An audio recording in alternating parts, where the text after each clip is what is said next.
प्रकृति का चीरहरण हो रहा है।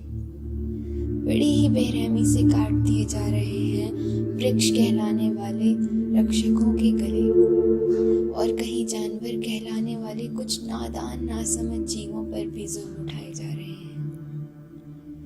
हवाओं में गूंज रही है इन जीवों की चीखें, पर मनुष्य तो बहरा हो चुका है।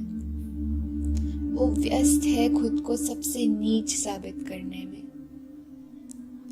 खो चुका है मनुष्य कहीं अपनी सारी लाज शर्म, और भूल चुका है ये कि जिस प्रकृति का वो चीरहरण कर रहा है वही प्रकृति उसकी माँ है। ये जीवन वरदान उसी माँ का दिया हुआ है। मनुष्य प्रकृति की सबसे उत्कृष्ट रचना है, पर आज ये उत्कृष्ट रचना अपनी उत्कृष्टता पे घमंड कर रही है।